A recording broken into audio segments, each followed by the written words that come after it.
Yeah, now we are on live on YouTube. I am sending link to everybody.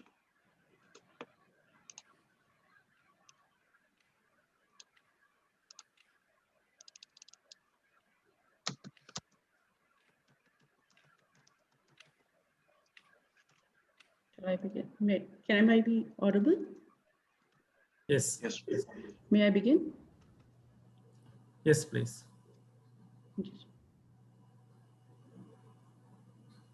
Good evening, everyone. Welcome to today's webinar session on Mind Matters, Bloom Within. My name is Babli Devrajan, and I am the moderator for today. I'm a student counselor at Indian School, Muscat, and have my background in clinical psychology. It gives me immense pleasure to invite Dr. Alex C. Joseph, Assistant Education Advisor and Head Academic Initiatives, Board of Directors, Indian Schools, Oman, to give the formal welcome. Dr. Alex. Thank you. Honorable Chairman of the Board, Dr. Baby Sam Samuel, members on the board, distinguished speakers, Professor Windy Dryden, Dr. Ruchi Dubey Chaturvedi, and Ms. Preeta Madhavan, principals, teachers, students, and parents of Indian schools. Good evening and welcome to Mind Matters, Bloom Within, a panel discussion on mental health and well-being organized by the Board of Directors of Indian Schools, Oman, to mark the World Mental Health Day. The world is experiencing the unprecedented impact of the current global health emergency due to COVID-19 that has also impacted the mental health of millions of people. We know that the health of millions of people, we know that the levels of anxiety, fear, isolation, social distancing and restrictions, uncertainty and emotional distress have become widespread as the world struggles to bring the virus under control and to find solutions. Mental health is a human right. This necessitates that no one should be denied mental health care. The panel discussion of this evening, therefore, becomes all the more significant. We are indeed honored to welcome our keynote speaker, Professor Windy Dryden from Goldsmiths University, London. Professor Dryden is one of the first psychologists in Britain to be trained in cognitive behavioral therapy. Welcome, Professor. Thank you very much. The second speaker on the panel is Dr. Ruchi Dubey Chaturvedi, who is the Vice Principal and Associate Professor of Psychology, Jai Hind College, Mumbai. She is also the Secretary of the Bombay Psychological Association. Welcome, Dr. Ruchi. The next speaker is Ms. Preeta Madhavan, a counseling psychologist at Happy Kid Clinic in Oman. It's indeed a proud moment for all of us as she is an alumna of Indian School Muscat. Welcome, Ms. Preeta. Thank you for having me. On behalf of the chairman and members of the board of directors, I welcome all the stakeholders of Indian Schools Oman to an insightful panel discussion on mental health and well-being under the theme Mind Matters, Bloom Within, to mark the World Mental Health Day. Those watching this program on YouTube can post their questions in the comments section, which will be taken up during the Q&A session of this panel discussion. May I now invite our chairman, Dr. Baby Sam Samuel, for his inaugural message. Dr. Alex, am I audible? Yes, sir. Professor Dr. Windy Dryden, Dr. Ruchi Dubey, Ms. Preeta Madhavan, principals of various Indian schools in the Sultanate of Oman, counselors of all the Indian schools in Oman, teachers, parents, good evening to one and all. Mr. Fred Rogers, affectionately known as Mr. Rogers, creator, showrunner, and host of the preschool television series, Mr. Rogers' Neighborhood, which ran for more than 3 decades, from 1968 to 2001. A visionary leader in children's well-being. portrayed beautifully by Tom Hanks in the film A Beautiful Day in the Neighborhood. He said, anything that's human is mentionable. Anything that's mentionable can be more manageable. When we talk about our feelings, they becomes less overwhelming, less upsetting, and less scary. Mr. Rogers is indeed right. Our emotions, our feelings are indeed mentionable and manageable. And it is important for children to learn this and believe this as early as they can in their childhood. Depression, PTSD, Alzheimer's. According to Dr. Laurel Braitman, these are seen in animals too. Her book, Animal Madness, How Anxious Dogs, Compulsive Parrots, and Elephants in Recovery Help Us Understand Ourselves, argues that we humans are not unique in our capacity for emotional thunderstorms that makes our life more difficult, and that non-human animals too face varieties of mental illness strikingly similar to our own. One of the silver linings of this pandemic is the acceptance and adoption of mental health as a day-to-day conversation topic. Slowly but steadily, taboos are being broken. And we are moving towards acknowledging the health of a mind as equal, if not bigger priority than our physical health. It is this firm belief that has prompted the Board of Directors, Indian Schools in Oman, to prioritize holistic education, where a focus on mental well-being and growth complements the core academics and extracurricular initiatives. Year 2018, we launched a 24-hour helpline, Here for You, Let's Talk, a service that offers tele-counseling on demand to every single student in need. Supported by a handful of our counselors, this initiative aims to make sure that there is someone here for our children, any time of the day or night, round the clock, across the year. And this year, we have extended the service to all our parents as well, seeing the need for measures to tackle the increase in stress brought on by the pandemic. Of course, a lot more needs to be done to ensure that every child from our school and our communities, indeed all of us even, fully prioritize our mental well-being. This session today is a small but sure-foot step in this direction to spread the word and to bring collaborative efforts across all the stakeholders within our system. Celebrating World Mental Health Day is important for those struggling with mental health, as for those who are caring for someone like that. All of us might be familiar with Vincent van Gogh, the world-famous post-impressionist painter, the artist behind the Starry Night, but might not know Theo van Gogh, his younger brother. As Vincent struggled lifelong with mental health, it was Theo and his unfailing emotional support and love that enabled Vincent to fully be the artist that he was. We all might have a bit of Vincent in all of us as we face every day. But we also need to be a Theo for the people we love. The World Mental Health Day. This day, let's start a dialogue. Let's start the change. Thank you. Thank you, Dr. Sam, for that insightful message and very wonderful initiative that we have begun today. We now begin the panel discussion to celebrate the World Mental Health Day 2020 with the webinar, Mind Matters, Bloom Within. I now invite Mr. Prashop, Student Counselor, Indian School, Muscat, to introduce our first speaker for today, Professor Windy Dryden. Mr. Prashop. Hope I am audible. Yes, sir. Distinguished panelists and dear audience, good evening. And a special good afternoon to Professor Dryden. I deem it my privilege to introduce Professor Windy Dryden, who is one of the first people in Britain to be trained in cognitive behavior therapy. Professor Dryden's career as a psychologist is characterized by variety. He's a practitioner, trainer, academic, writer, and editor.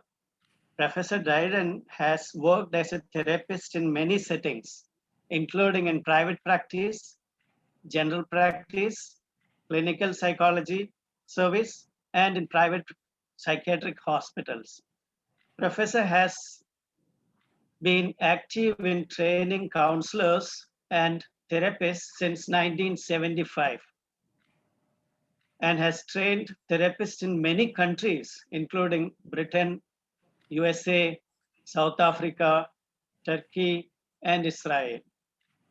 Professor Dryden began his career as an academic, as lecturer in counseling at the University of Aston in Birmingham, 1975 to 1984, and joined Goldsmiths University of London in 1985, where he became Britain's first professor of counseling in 1992.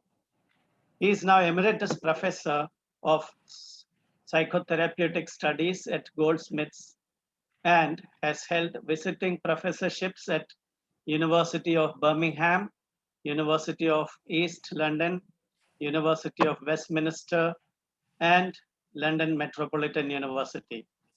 Professor Dryden has authored or edited over 200 books.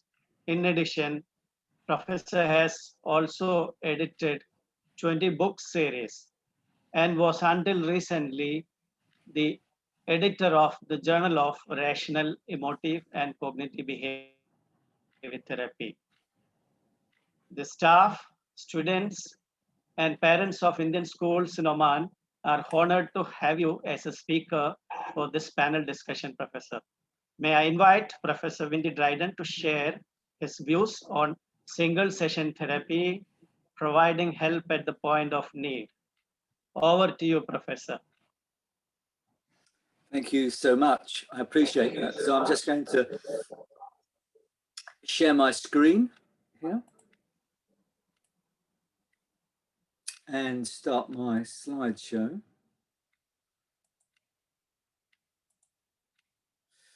Okay, so I was struck by the introduction because I too am a great fan of Mr. Fred Rogers, and if I'd known that he was going to be mentioned, I would have put on my Fred Rogers pullover, which I have one or two in my wardrobe.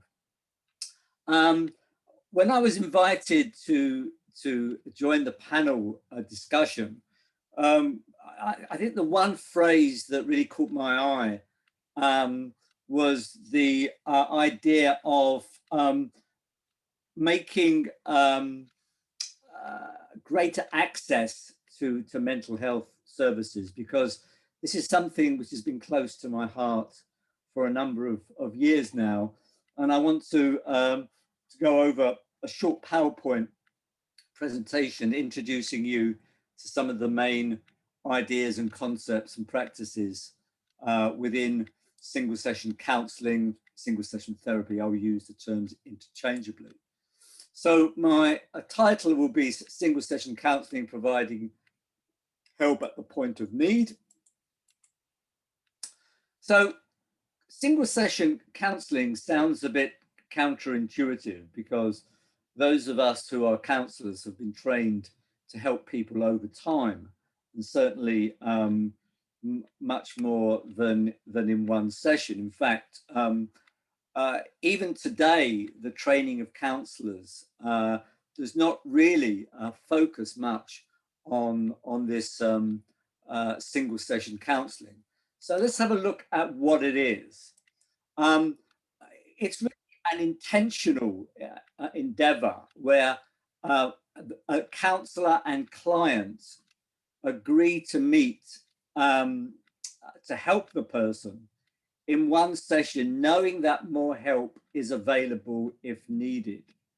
So it's not something that is suddenly sprung on the client when they come to see a counselor. It's something that they know and willingly engage with at the outset.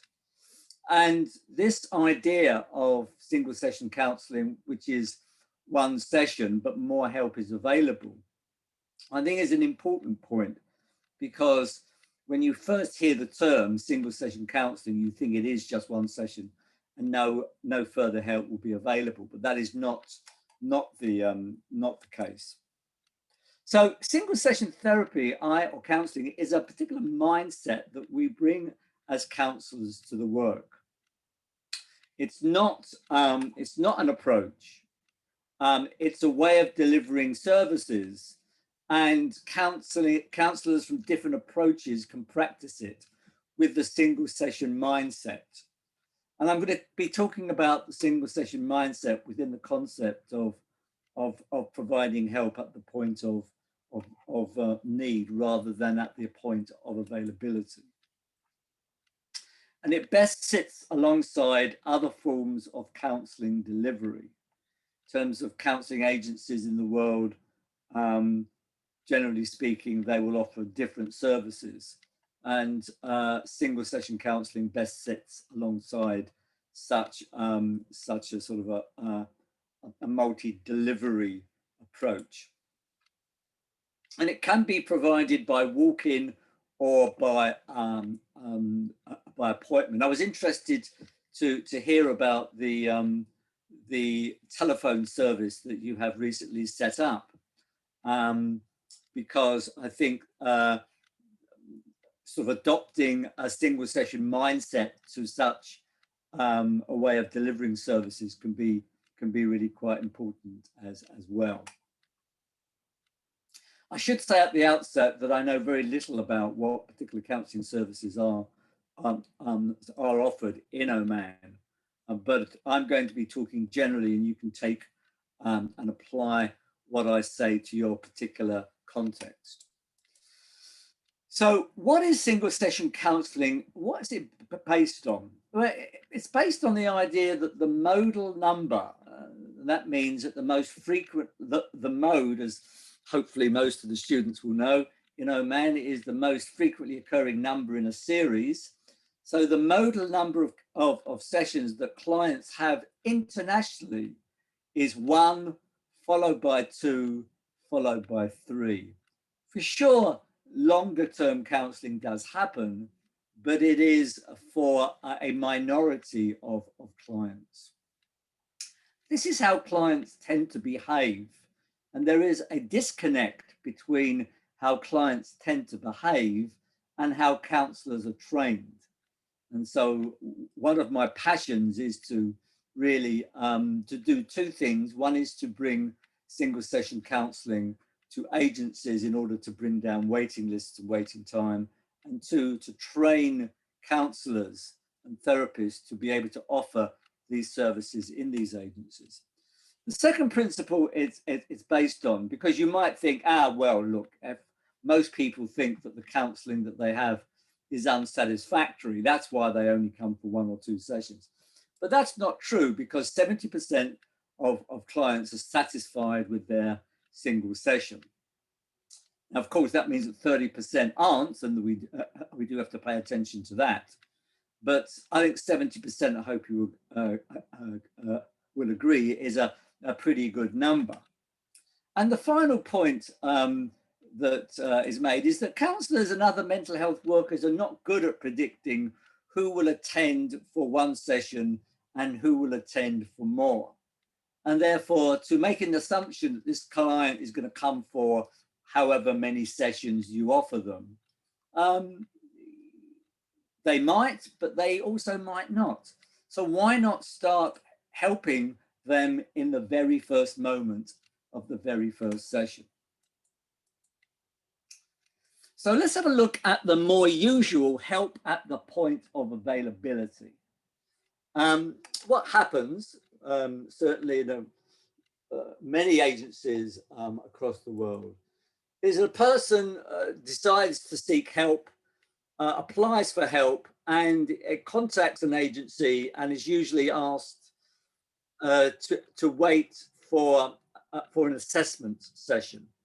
So they will wait for that session. So there was a period of waiting. How long that period is going to depending upon how busy the agency is At the assessment session, when it happens, the person is assessed and the assessor determines what help they need based on their professional judgment. Probably the person will have to fill in a variety of forms, and the person is referred for the form of help as judged by the assessor. They will then have to wait until treatment becomes available. So there's already 2 periods of waiting here. Then help begins. Now, how long people wait is going to kind of vary. I mean, the worst that I've heard is that in one university in Scotland, a counselling agency, a student came for help in September in 1 year and was assessed by the assessor as having low need for counselling, and eventually was seen 1 calendar year later. Now, I don't know about you, but that is totally unsatisfactory. So in this model, from the perspective of the agency, there is often a long waiting list. And look, and counsellors are counsellors because they like to help people. No counsellor comes into the field saying, I want to help people, but only after a client has been on a long waiting list. We don't do that. We actually would prefer seeing them quickly. And also in this model, from the perspective of the person seeking help, there is a long waiting time for help. Now, if we contrast this with help provided at the point of need, and help provided at the point of need can be done in 2 ways. One is by a walk-in service or a phone-in, or by appointment. Let me have a look at help provided at the point of need from a walk-in perspective. Person again determines that they need help. They know about the existence of a local walk-in service, and they walk in to that service. Person may be asked to complete a short form and waits for about 30 minutes to see a counsellor, and help is provided at moment 1. You can see the difference between the 2 types of help, can't you? One of my favorite quotes comes from an article by a man called Arnie Sleeve and his colleagues in 2008. And they say that walk-in enables clients to meet with a mental health professional at their moment of choosing. There is no red tape, no triage, no intake process, no wait list, and no wait. There's no formal assessment, no formal diagnosis, just 1 hour of therapy focused on client stated wants. Also, with walk-in therapy, there are no missed appointments and no cancellations, thereby increasing efficiency. Now, I just don't understand why, certainly in Britain, we don't have these walk-in services should be all over the place. And yet we prefer something called a drop-in service. A drop-in service, which I'm not knocking, but it's very different. A drop-in service where somebody comes, they get used to being in a context where help may be offered to them, and they learn about the different approaches that are available, and they are signposted to the most sort of appropriate help to them. They receive no help in a drop-in service. So a drop-in service for me is very different from a walk-in service. Person who uses a walk-in therapy service may return as many times as they want, although they usually do not. It is for people who want a rapid response to a burning issue. If you have a burning issue, do you really want to be on a long waiting list? If you have a raging toothache, do you want to phone your dentist and be told that you could be seen in 6 weeks? No, you don't. So let's have a look at help provided at the point of need by appointment. Again, the person determines that they need help and seeks help from a counselling agency. If the agency has put single session counselling at the very heart of their service delivery, then the client will, all clients will be offered a single session and is told that more help will be available if needed.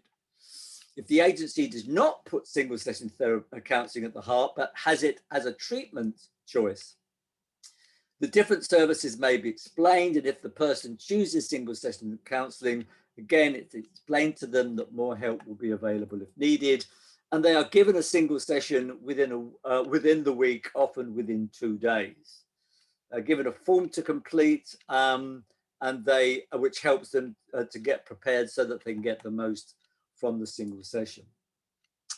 Between 50 and 70% of clients who go for a single session, which is a single session therapy by design, do not take up the offer of more help. And the vast majority of clients are actually satisfied with their single session. Now, I don't know how many of you are counsellors, but I just want to give you a flavour of what might occur within the single session, so that you have a little bit more understanding of what I'm talking about. So at the outset, the purpose of the meeting is clarified. So I normally start off by saying to somebody, what is your understanding of why we're meeting today? Particular focus of the session is agreed, and quite frequently the person is coming with their most pressing concern or issue. The goal of the session is negotiated between the client and the counsellor. And the counsellor's job is to help the client to stay on track. Freud initially only gave his clients one instruction, and that is the rule of free association, is to talk whatever it is comes into their mind. This is very different to single session counselling, where a particular concern is identified, a goal is negotiated, and both parties keep focused on helping the client to achieve whatever goal that they've set for themselves. Previous attempts to help to deal with the problem from the client's perspective identified, and what was helpful can be utilized. Clients' internal strengths and external resources are identified and can be also utilized. And the two, as a result of what's gone before, to search for and identify a solution which may be rehearsed in the session, and at the end, towards the end of the session, the client reviews what's gone on, identify their takeaways, and plan to implement them. And at the very end, the client is reminded how they can access further help if needed. Now, in my experience, the training that the counsellors have is, as standard, is ill-fitting to this particular way of working, and that's why I've taken it upon myself to provide training courses, mainly online, of course, throughout the world, although I have done a 3-day face-to-face training course in Mumbai, India, and sort of planning to do another one online. So if I can be of help to the good people of Oman, I'm sure you just have to ask. But people do have to be deliberately trained in this. They need to practice it, and they need to get supervision, and they need to get feedback on it. Just because it's a single session doesn't mean it's simple, because it can be quite complex to do. Anyway, I hope, hopefully I've given you a flavor of single session counseling, why it is, what it is, and what it's best suited for. Thank you very much. Thank you very much, Professor Windy Dryden. And thank you very much for the wonderful offer of training the counselors in Oman too. We look forward to that. And I think that with the single session therapy, at this point of time, I think it's a wonderful concept and a wonderful idea, especially when the pandemic, for people to manage and balance their lives, to get that one listening ear, to get that presence of mind, to get that regained, that issue addressed, and someone just listening to them and implementing them to help them to get back to their normal life. So thank you very much, Professor. I now invite Mr. Bijoy Kurian, Student Counselor, Indian School Al Gubra, to introduce our second speaker, Dr. Ruchi Dubey Chaturvedi, for this evening. Mr. Bijoy. Distinguished panelists and beyond, good evening. I'm happy to introduce Dr. Ruchi Dubey Chaturvedi, Vice Principal, Arts Faculty, and Associate Professor, Department of Psychology, Jain College, Mumbai. In addition, Dr. Ruchi is a Secretary and Executive Committee member of Bombay Psychological Association. She is also the former President of Indian Association of Life Skills, Maharashtra State Chapter. Dr. Ruchi has vast experience in teaching undergraduate and postgraduate students and guiding them to develop research temperament. Ma'am has convened certificate course on research methodology and certificate course on life skills and has been external examiner for practical examinations of postgraduate students of Mumbai University. Dr. Ruchi has presented 35 research papers at international and national conferences with focus on adolescent and youth issues, and many of them have been published in prestigious journals. The staff, students, and parents of Indian schools in Oman are honored to have Dr. Ruchi Dubey Chaturvedi as a speaker for the panel discussion this evening. May I invite you, ma'am, to share your views on causal factors and treatment of mental illnesses. Over to you, Ruchi, ma'am. Thank you so much. At the outset, I would like to say a big thanks to the organizing committee. You've taken a wonderful initiative on a very memorable day because the issue of mental health is really crucial and important around the world. There's no doubt about that. And a lot of effort has gone into it. I also thank the panelists who has paid the time to come and share their views and ideas with us. I'll just take you to the screen share. Just let me know if it's screen share, yeah.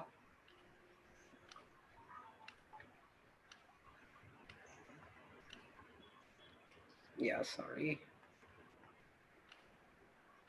Can you see the slides? Yes, ma'am, it's visible. Okay, 1 second. I'll take you to the thing. 1 second. Yeah. So I'm going to give you, this is a real vast topic. I'm going to give you a little overview picture about what are the major causal factors and treatments of mental illnesses. It's really vast, so I'll try to do justice to it in the slotted time so that people do get a little bit of an idea.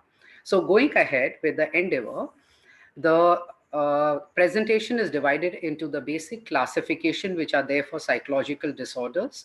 What is the nature and impact of various stressors?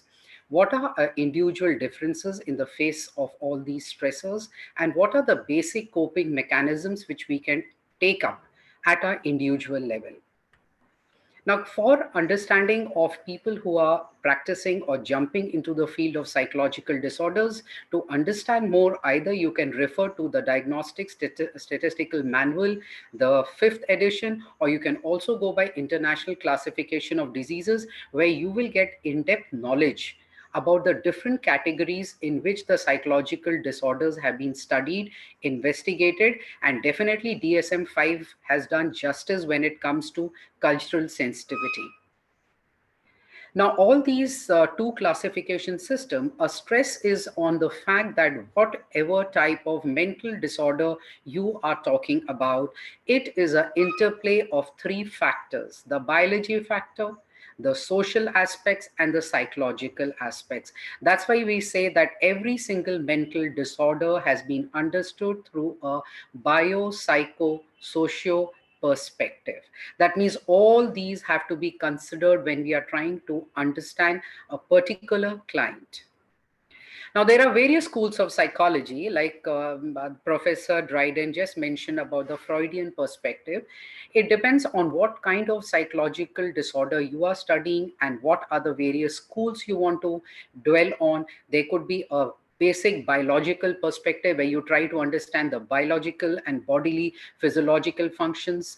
Treatments could involve just medication and psychosurgeries. If you go towards the Freudian approach, you can talk about the unconscious, the attachment styles, and as Professor Dryden sir had mentioned about free association and catharsis, which is the core of the psychodynamic perspective.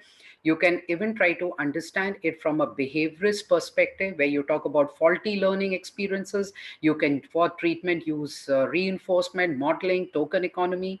Coming down to the cognitive perspective, where Professor Dryden has done remarkable work in CBT. where you are trying to understand the maladaptive thought patterns. You can go to a very lovely perspective called a humanistic perspective. As the term suggests, it gave a very humane feel to the suffering of the clients, and they say everyone strives for self-fulfillment and growth, but obstacles are put by others and you need to sort it out. So they focused on client-centered issues. And very important thing for all of us who are professionals in the education field, when we are parents with children at home, offering unconditional positive regard to our wards, our students, etc. We cannot do away without the socio-cultural perspective, which is talking about the social institutions which surround us. The various natural disasters, we are in a COVID-19 crisis, how it has impacted us. So you can take up a family therapy, a milieu-therapy. So depending on what is your liking, if you want to involve all the other various perspectives, you can do that to understand psychological disorders better. Now, the nature of stresses which come our way, if they are within limits and we are able to cope up with them in every way, physical, mental, emotional, we would term it as a eustress. The moment somehow our coping mechanisms start failing, the eustress turns into distress, which is exactly what happened when the COVID-19 pandemic hit us.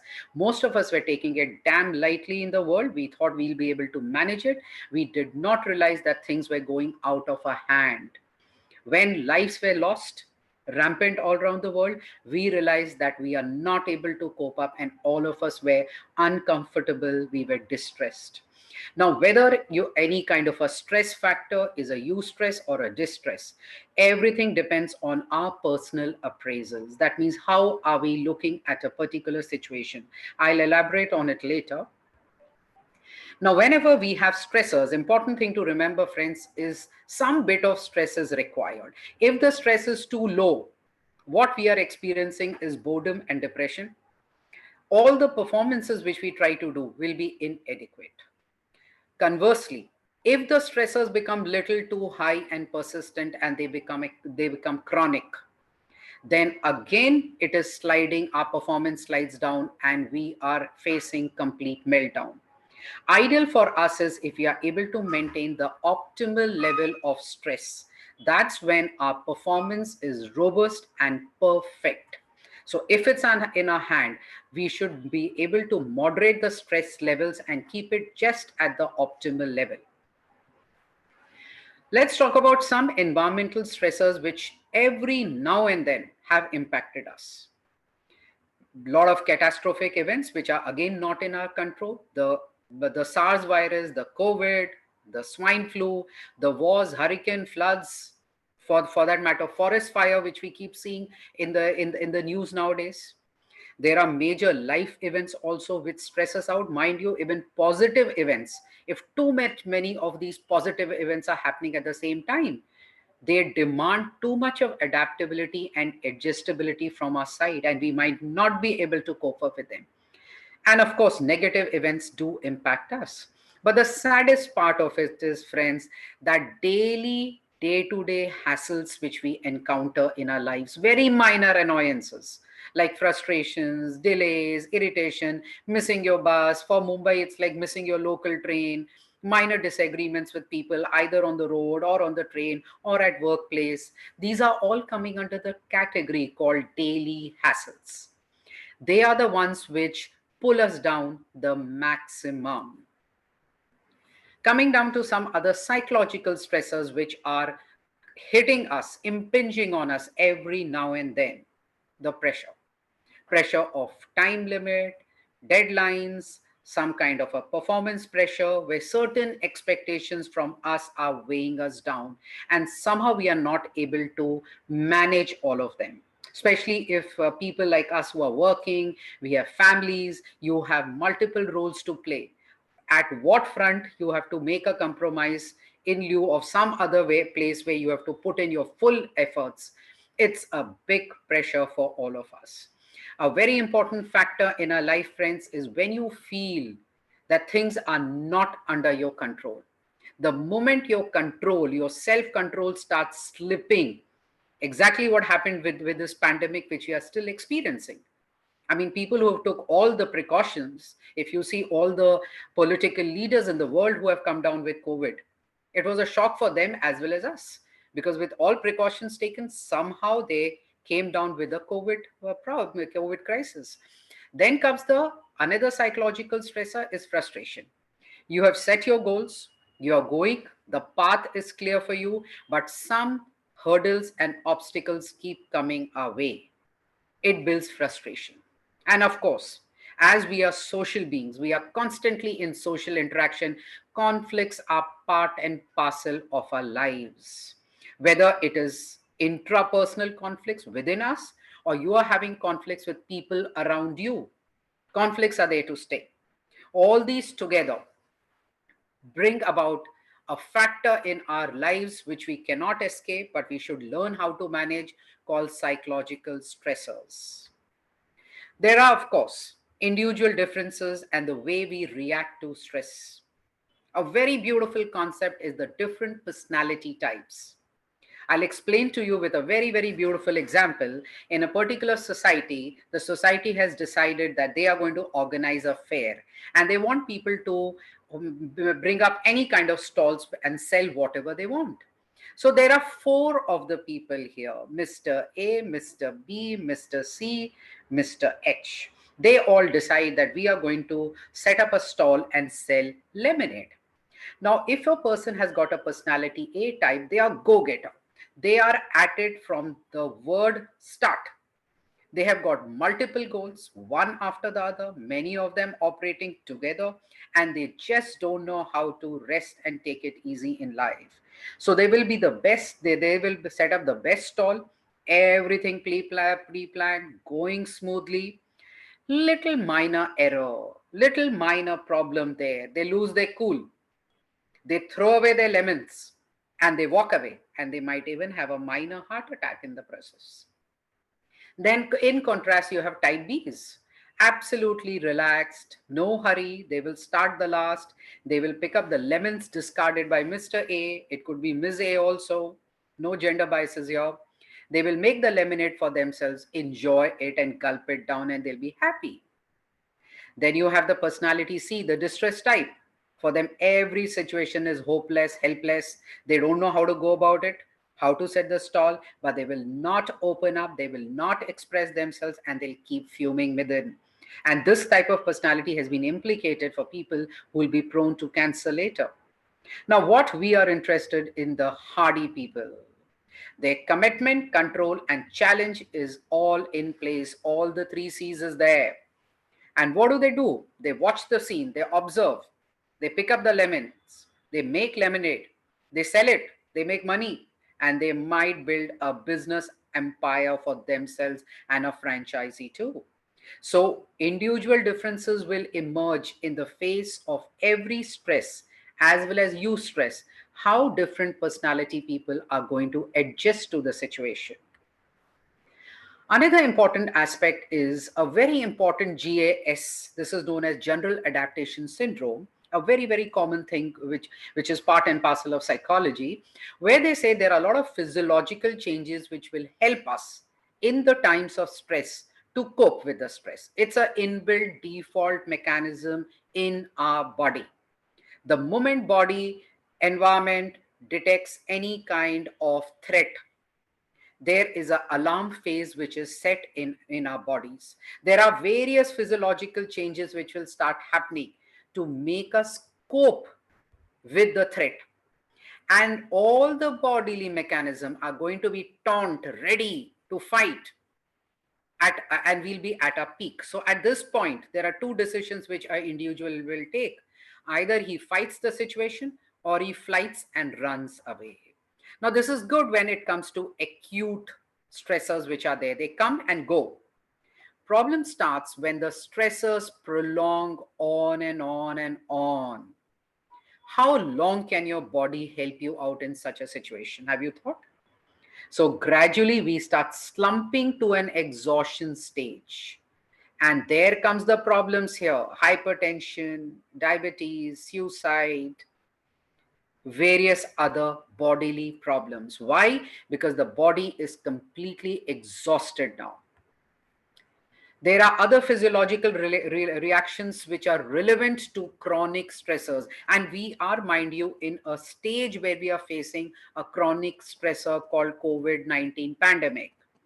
Your immune systems are unnecessarily producing cytokines, your liver's functioning, your pancreas basic functioning is getting sacrificed. In this, I'm sure in the lockdown, most of us have put on weight, our BPs have gone haywire, triglycerides increase, depression, sleep disturbances, unhealthy lifestyles are common. I keep hearing complaints of parents coming to me and saying the child is getting up at 2 p.m., sleeping at 3 a.m. All sleep-wake circadian rhythms completely get disrupted. Your immune system starts suffering because of the presence of chronic stressors. The basic natural killer cells, which are supposed to fight viruses, tumors, their levels start decreasing in the body. We don't realize it till something hits us. Your adrenaline level, which surges you to either fight or flight a situation, if it keeps on prolonging in your body, it can even lead to producing cancer.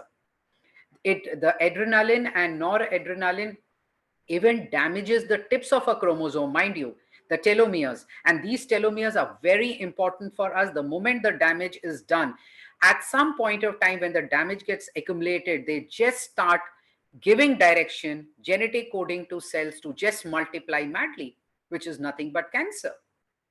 Now, there is a very important factor which I would like to point out here, which is a concept given by Lazarus. It's called cognitive appraisal approach. Now, whatever may be the stressor which we are encountering, first comes a appraisal when we regard that stressor. Is it a challenge or is it a threat? If we say it's a challenge, that means we now multiply our coping mechanisms to gain control over the stressor. But the moment you realize it's a threat, that means you are waiting and watching for some negative consequences. As I gave you the example, times of pandemic, most of us thought it's a challenge and we'll cope up. SARS had come and swine flu came, no big deal. But here we realize the threat perception came in. Then you come to the secondary appraisal. Can I do something about it to reduce the threat? And there are a lot of things which we can do to cope up with the pandemic. When they say maintain social distances, when you step out, wear your mask, wash your hands after every time you step out or you meet and greet people. Don't maintain physical contact with outsiders, restrict your movements. So if the secondary appraisal says you can take up effective options, the threat perception declines. If it says nothing is working, boss, then the threat perception rises up, and this is the state which starts affecting us mentally, physically, emotionally the most. I would introduce you to a very beautiful experiment which was done by Seligman. It was a concept in which he gave a principle of learned hopelessness and helplessness. Now he put animals in cubicles.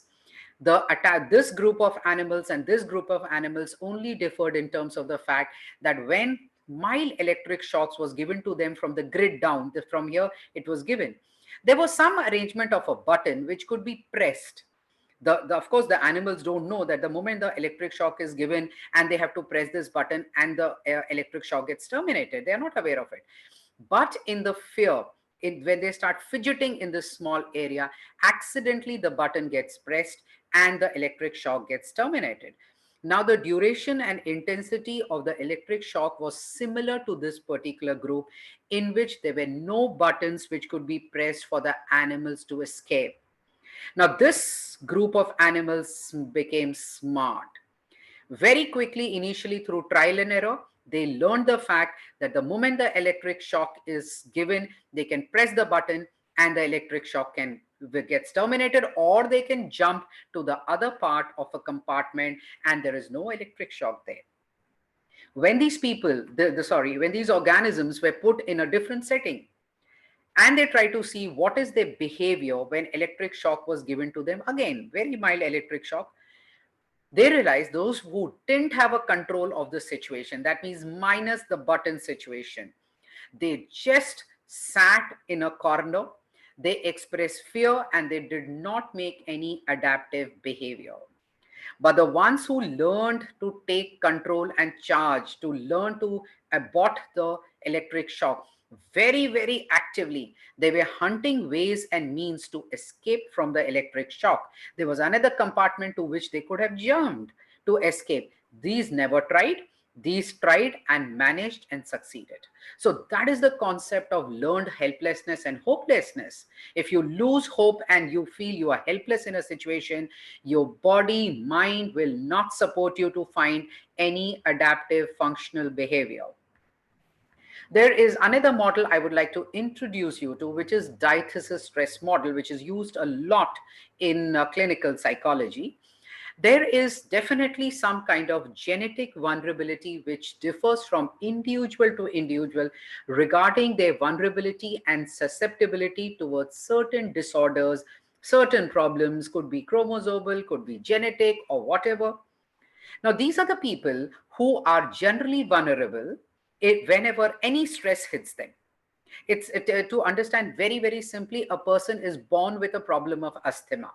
So that person has inherited a problem of asthma, and suddenly comes a concept which we keep hearing in northern India, where the pollution increases a lot during the winters because of the burning of the grains which is done there. So the person who is already susceptible and vulnerable towards developing asthma, in such a situation, the person's control slips and he is affected more. Versus a resilient individual who's fortunately born with no such vulnerability towards any such kind of disorders. So the starting takeoff point of these two sets of individuals is going to be different when any kind of stressor hits them. This is the concept behind diathesis stress model. Now let's come to something positive, friends. There are many, many innumerable ways we can cope with stressors, and we can do it very nicely at an individual level. The benefits of that has been proven through research. First of all, have an explanatory style which is absolutely optimistic. That means for you, the glass is always half full. It helps right up to the killer T cells, natural killer cells of your immunity system if you're an optimistic person. In personality type, try to be a hardy person with a high level of resilience. Come what may, I know I can cope with that. In terms of your coping style, if you're problem focused, the problem comes, you are hunting very, very in an adaptive, in a very matured manner about the solutions. Don't just crumble into emotions. Don't start blame games. Don't go and start using all the defense mechanisms which has been discussed by the Freudians. Another important thing which is very well in our control, and somehow this factor has been lost from our lives. How often do we just laugh? Why humor has gone from our life? Just laughter and humor builds up our immunity system, and research has shown that even if you had a few minutes laughter session, it's a very important yoga, laughter yoga. Even if you had few session, one session also, the positive effects of it last almost up to 12 hours in your body, and the body is reacting, it's producing healthy hormones, and the body is reacting as though you have indulged in moderate form of exercise. So even if you can't exercise, we can't go out in COVID anywhere out, we better not. Just a dose of laughter and humor, sitting, listening to jokes, just laughing off, even on yourself, on others, it helps. Another very important part for which India is a real proponent for it is the meditation. Whenever meditation, you can do either a concentrative meditation, you can carry out pick up certain verses and you can keep on repeating it. You can carry out a mindful meditation where you focus on one thing and every moment to moment focus, and you try to just be in that moment, whatever suits you, your temperament. Meditation is very beautiful because it builds a brainwave pattern in your brains, which has got a very calming effect, not a sleepy but a calming effect. A very important factor is social support. Please take social support and give social support to people, because various forms of stressors are there within, around us and within us. We have to learn to live with them. And the only day when we are going to be facing zero stress is the day we die. So social support from family, society, schools, peers, receive it openly and offer your services too. Special mention to the parenting style. Authoritative parenting style is the what is required. Try to establish a secure attachment style where your child is concerned, where under this parenting style you are giving defining boundaries and limits to your child, but you're not curtailing his autonomy, his decision making powers, his problem solving ability. You're letting him blossom like an individual. Apart from that, when all these things you have handled at an individual level, there is a possibility that you might require the help and aid of mental health professionals, either forms of therapy, which is dealing with community therapy. It could be family therapy, couple therapy. It could also be individual therapies. Various of the therapies are there, which has been tested, tried, and found to be very effective and successful by the mental health practitioners. So even though in most of our countries, I was reading about Oman, you do believe in traditional healing. So does India. We have Ayurvedas, we have homeopathy. But when the need arises, it's important to access professional medical interventions too. Now, as we are dealing with a school curriculum, the focus has to be on the students. How do you help them cope with academic pressures? My advice to students is space out your learning phases. Because every time you again come and read the same material, there are many encoding cues, many contextual factors which get added to the material which you are reading. And it often happens to us, we read a paragraph or a book and we again come and read it because we might not have remembered that we have read it earlier. And suddenly you see, oh, it meant that. Come third time and again a new interpretation will come. So it's important to phase out your learning phases. Alternate between study and self-testing, because every time you learn a material and you devote certain time after that to retrieve the material, test yourself, self-testing. The retrieval process also makes the memory of that learned material stronger and stronger in your brain. Now, a very important thing which we keep hearing every now and then, and I think most of us don't follow: sleep well, 8 hours of sleep. Learn a solid, difficult material, and just before you sleep, before any interference comes, just go plunk, sleep. While you are sleeping, the material is getting rehearsed and getting consolidated in your brain. 8 hours of sleep is like a nourishment for your brain cells. Eat healthy, balanced diet. We keep hearing about omega-3 fatty acids benefit. If you are a vegetarian, you can go with flax seeds, you can go with soybeans. If you're non-vegetarian, you have a lot of options. You can go for any kind of fish. It's proven to be very, very effective to keep your mind and your memory system going. Exercise regularly, because for every organ system, you need to maintain the basic circulation happening, the basic activity happening, whether it is respiratory system, circulatory system, skin tone for that matter, your skeletal system. Everything will be robust only when you do justice and you do exercise. While studying, create your mnemonic devices. You want to use acronyms. You are good at categorizing. You want to create a kind of a hierarchy of material which you want to chunk it. See how many mnemonic devices are there and use them. And very important for your generation is practice social media fasting when you want to focus on something. We often, the young ones, the children, the students are always overburdened by the role expectations of others. It's important for you to reduce the role overload, ambiguities, and tell people, please, no more expectations from me. I do not want to do that. So communicate freely. Learn to be assertive. And with your open point of view, which you put across, also be an active listener. Thank you so much. I hope the presentation has been useful, and I'm waiting for the QR session after Preeta's presentation. Thank you so much. Thank you very much, Dr. Ruchi. I must say you made a mammoth task and wonderfully presented it in a concise way. And congratulations to you on that. It was beautifully presented. Thank you so much. Thank you. I now invite Ms. Manu Sharma, Student Counselor, Indian School Bowsher, to invite our third speaker, Ms. Preeta Madhavan. Thank you, Ms. Babli. Distinguished panelists and dear audience, good evening. I'm happy to introduce Ms. Preeta Madhavan, who is a counseling psychologist with over 9 years of experience in working with children and adolescents in Oman and Australia both, in schools and private practices.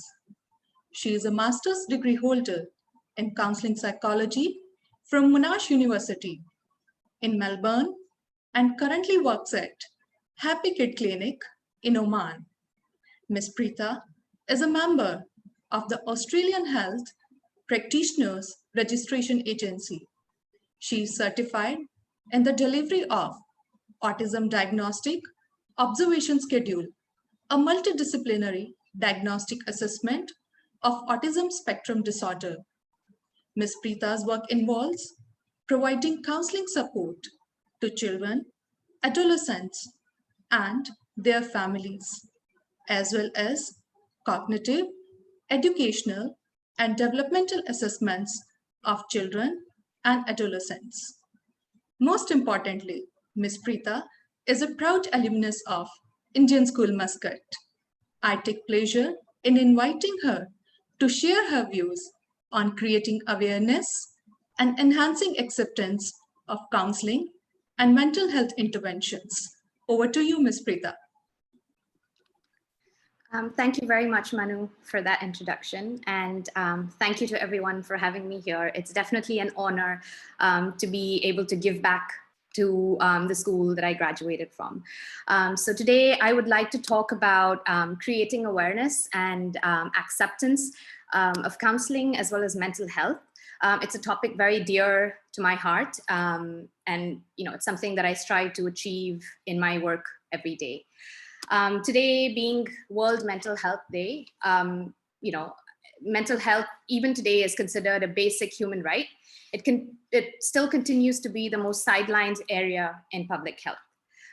Mental health determines how we handle stress, as Dr. Ruchi said, relate to others, as well as make choices. It's very important in all stages of life, from childhood and adolescence to adulthood. In today's very short conversation, I would like to elaborate on the importance of creating awareness and acceptance of mental health, specifically in children and adolescents, since that's primarily the population that I work with. Approximately 1 out of every 10 children worldwide has a diagnosable mental health disorder. Mental health problems in young people are usually associated with outcomes such as substance use, inability to live independently, school dropout, as well as physical health problems. Far too many children lack access to needed mental health, and less than half of children with mental health problems get treatment, services, or support that they deserve. Untreated mental health needs among children and youth not only affect the young person and their families, but it also affects schools, communities, and workplaces. I believe these are reasons enough for us to sit up and take mental, emotional, and social well-being as importantly as we do a child's physical health. This evening, I would like to focus on some key points, including ways to create mental health awareness among educators and parents, how you as parents can recognize socio-emotional difficulties in your children and continue supporting your child's overall mental and emotional well-being. And finally, also look at the importance of mental health support during this pandemic. So the first area that I would look at was creating awareness amongst educators as well as healthcare workers.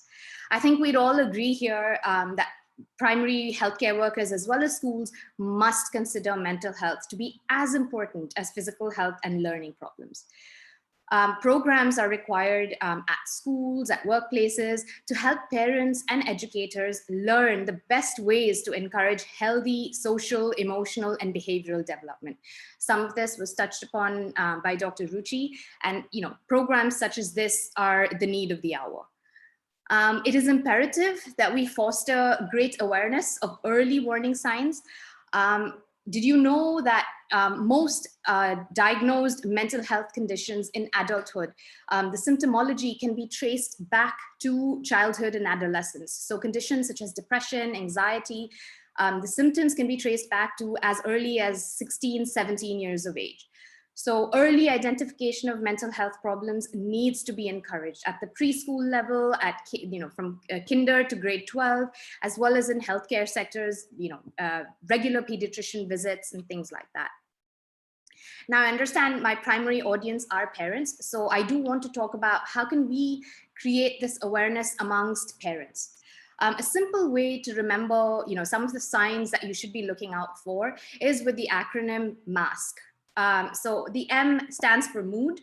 So looking out for changes in your child or your adolescent's mood. So, they tend to get irritable, argumentative, or aggressive towards you. They may blame you if things go wrong. They can also become very withdrawn, especially teenagers and older adolescents. Observing their actions. So there may be changes in their eating as well as their sleeping patterns, and look out for signs of bullying with older children, signs of alcohol or drug use or self-harm in adolescents and young adults. Social, so, looking out for social signs such as they may be especially bored, lonely, withdrawn, or they might start getting into trouble at school, which is quite unusual for the child. They might lose interest in their friend circles and, losing interest in things that they actually enjoy doing, activities, like after school activities, playing football, things like that. Or they might even start to miss school. These are common warning signs. And the K stands for keep talking. So children and adolescents might refuse or be reluctant to talk about how they're feeling. That's very common. But as a parent, I want you to keep listening and ask how they're feeling. Now, this does not necessarily mean you have to check in with them every day. How are you feeling? How are you doing? But keeping that conversation open, checking in with them. How was your day today at school? How are your friends doing? So that they feel like, there is someone there that's listening and that really cares. So you're leaving that conversation door open for them to come and have a chat when they feel the need to. Now, other signs to look out for, and this is particularly with younger children. So there might be a lot of negative self-talk. So they might say, negative things about themselves. They may blame themselves for things that are beyond their control. You might start noticing that they're having trouble concentrating, very inattentive, easily distracted. Their reactions and feelings may be much larger, much more exaggerated than what the situation calls for. They may cry very easily, as well as, they might seem quieter, less energetic, have trouble sleeping, as well as physical symptoms such as headaches, tummy aches, general aches and pains, and sleeping and eating problems. Now, moving on to the very practical aspect of how can you support your child's mental, social, and emotional well-being? What can you do as parents? So the first and the foremost, most important thing that you can do is, building a really strong and caring relationship between you and your child. I cannot stress the importance of this. Having a significant person in the family that's available for the child to reach out to when they need that support is invaluable. So, strive to build those strong, caring relationships from a very, very young age. Again, help children and adolescents, build their self-esteem. So show them acceptance with what they're doing and give them praise, but not false praise. So not praising them for every little thing that they do, but genuine praise, as well as recognizing their efforts and helping them set very realistic goals. Listening and respecting their feelings and validating their feelings. Now, as adults in children's lives, we're very quick to swoop in and solve the problem for them, to make the feeling go away. But it's also really important that children learn to feel their feelings, learn to understand that it's okay to be sad, it's okay to be angry. There are certain situations that make you feel that way, and it's okay to feel that. But encourage them to talk about how they feel. And lead by example. The more you talk about your feelings openly, the more likely your children are then to follow doing the same.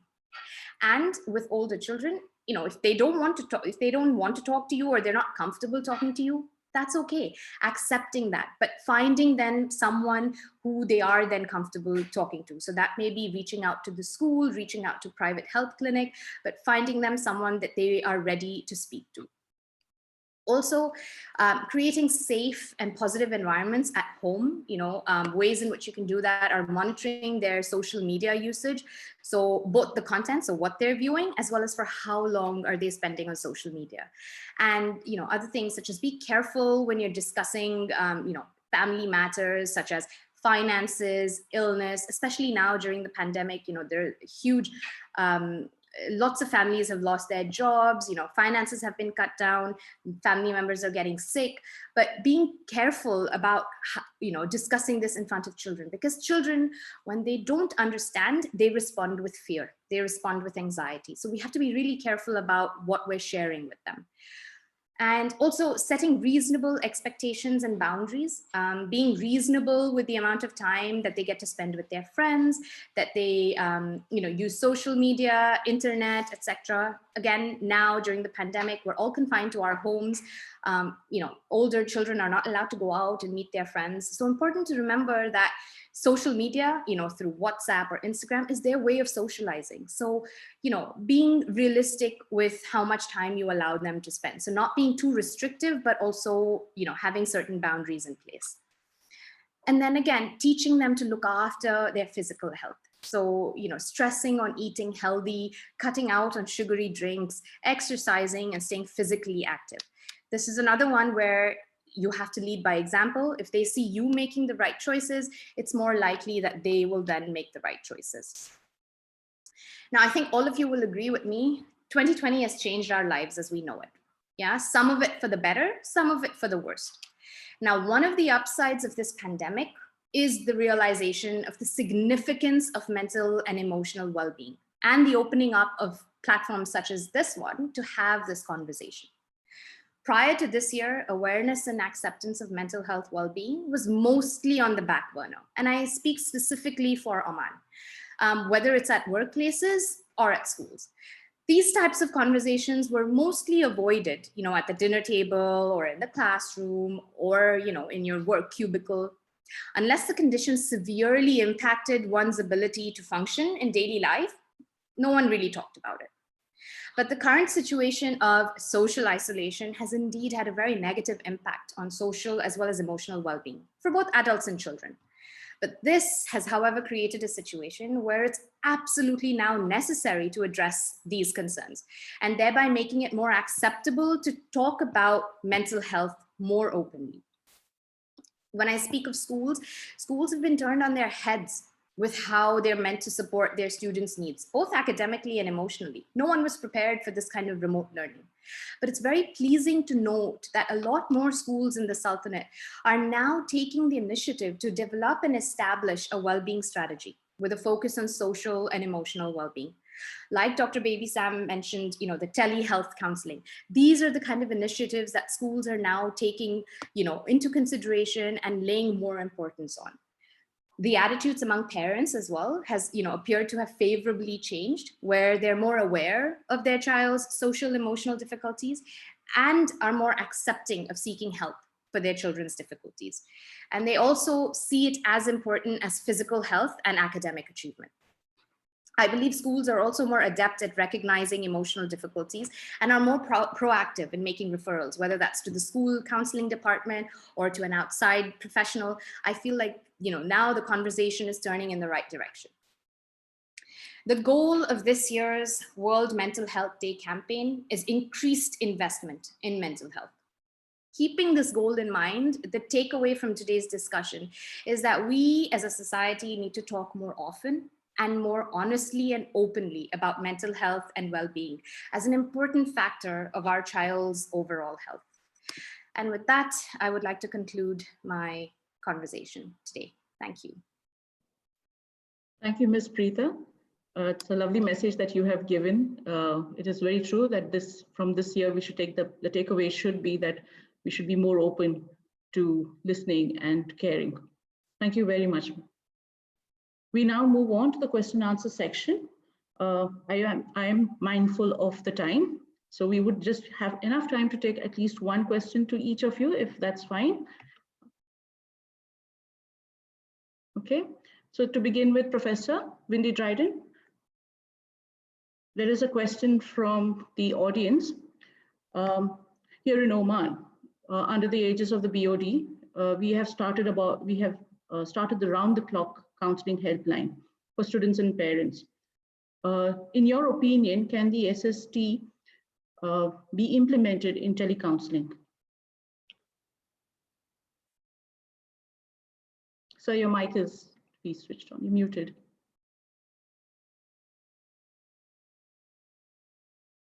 Could you? Yep. Okay. Yeah. Okay. Well, Good. for sure. I mean, you know, it's the point is you could ask the person at the outset, you know, what they would like to achieve by the end of the call, help them to focus on whatever it is that they are mainly concerned about and the reason for their calling. Help them to reacquaint themselves with their own internal resources that might actually help them to be aware of whatever external resources are available. And so, but if they say, I just want to talk, then that's fine too, because single session counseling is not all about solving problems. It's about listening, it's about exploration, but it's about tailoring your help to what the client wants, rather than what you think they should want. So yes, the single session model is very, very applicable to that telehealth. Yeah. Thank you very much, Professor. Dr. Ruchi, there is a question from a parent. How would I know that my child's problem is serious? It's, I think, as due to the lack of time and stuff like that, I had to delete that particular slide. So it's a very simple observation.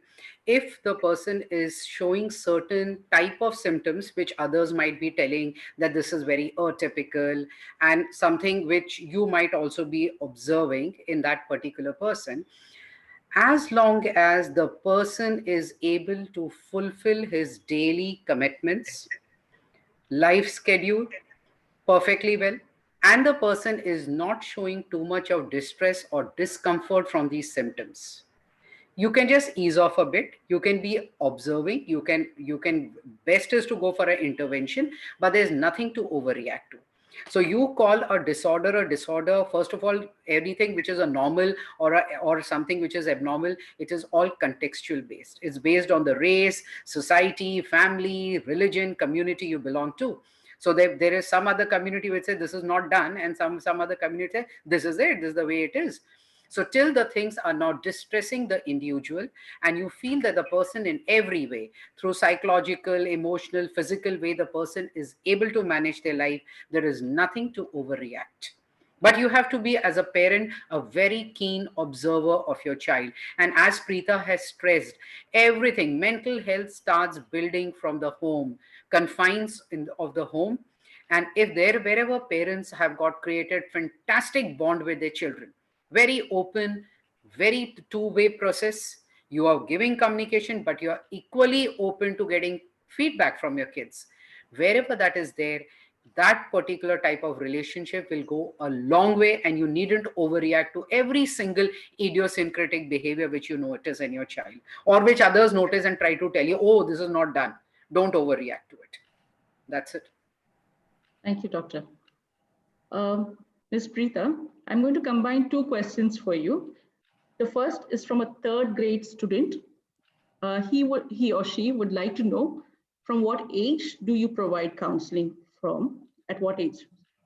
Okay, and I'm going to combine that with another question that has come in, is how, now we all know about the social stigma that is associated with counseling.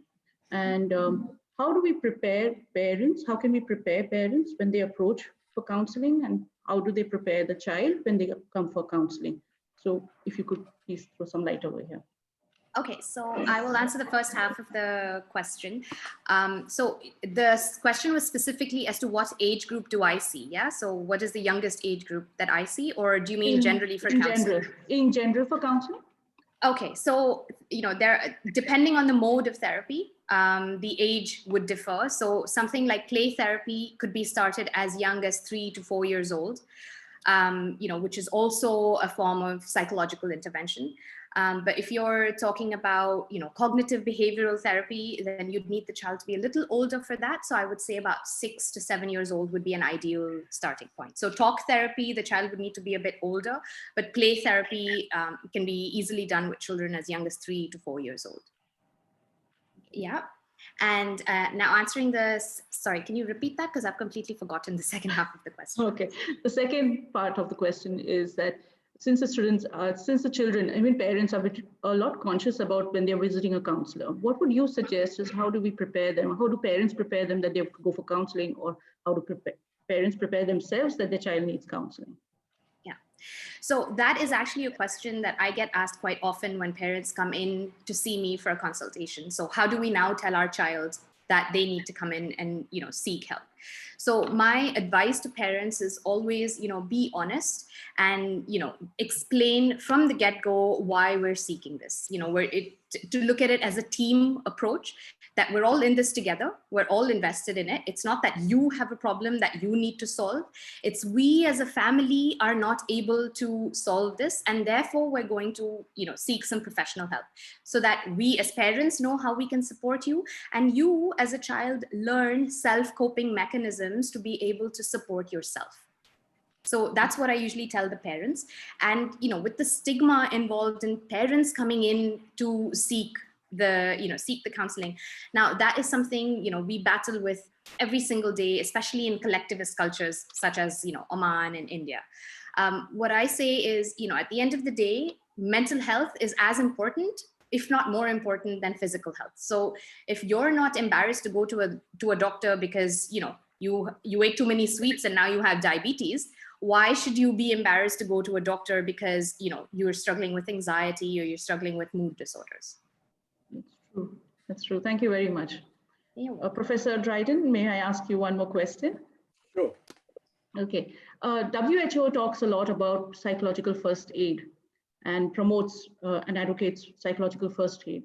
How different is SST from psychological first aid, and what are the usual general issues that are addressed in SST, single session therapy? Well, as far as I understand it, psychological first aid is more of an educative procedure, whereby you train people who work in organizations to spot signs of distress, like sort of more medical first aid. Single session counseling or single session therapy is actually focused more on what the individual wants to take away, the individual person, the individual couple, or the individual family. It's certainly informed by the overall approach within psychological first aid, but it's different in that it's really focused on what the person wants to achieve from the intervention. Okay. Thank you very much. Pleasure. Okay. Well, that's all we have time for now. I'm very mindful of the time. Okay. I can see that there are a lot more questions. We will forward them to our speakers. You may also contact the school counselors at your school, at your individual schools, or you may also contact the school helpline, the BoD helpline.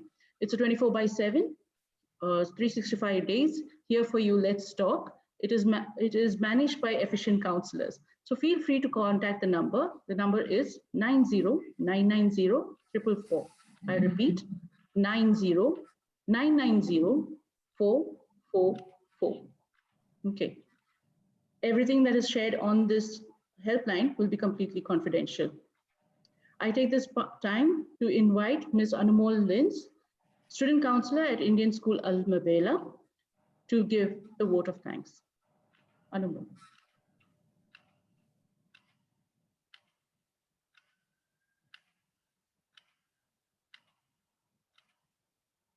Ms. Anumol? She was there earlier. Now I don't see her. She was there earlier. I think she lost internet connection. Yeah, that's She what I left the think meeting. she's. Yeah, that's what I think.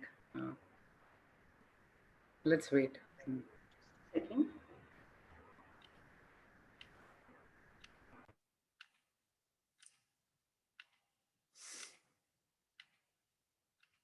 Technical hassles, we learn to cope, mindful of it all. We'll just wait a few seconds.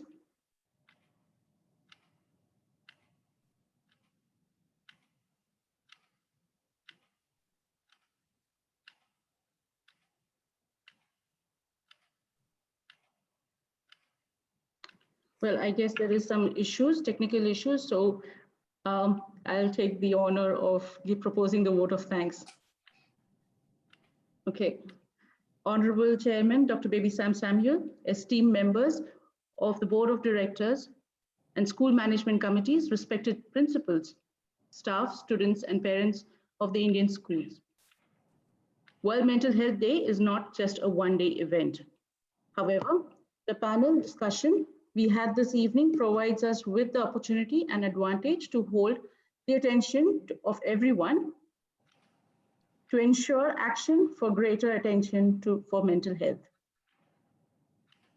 At the very outset, we thank the Board of Directors, Indian Schools, for organizing this event by harnessing the best resources available for us across the globe for this evening's discussion. The distinguished speakers have enlightened us on the need to make serious commitment to scale up our investment in mental health in order to have a consequent physical, social, and economical growth. Thank you, Professor Windy Dryden, Dr. Ruchi Dubey Chaturvedi, and Ms. Preeta Madhavan for your insightful message for this evening. We thank Indian School Boucher for hosting the event, the counselors of Indian schools, and who were instrumental in executing the program. Let us all truly use our voices to fight for and to create awareness among the world about mental health. We'd like to conclude this event. Thank you very much to all of you, to all the speakers, to everyone who has logged in for your time and support in promoting positive mental health. Thank you all and have a good evening. Thank you. Thank you for having us. Bye. Bye.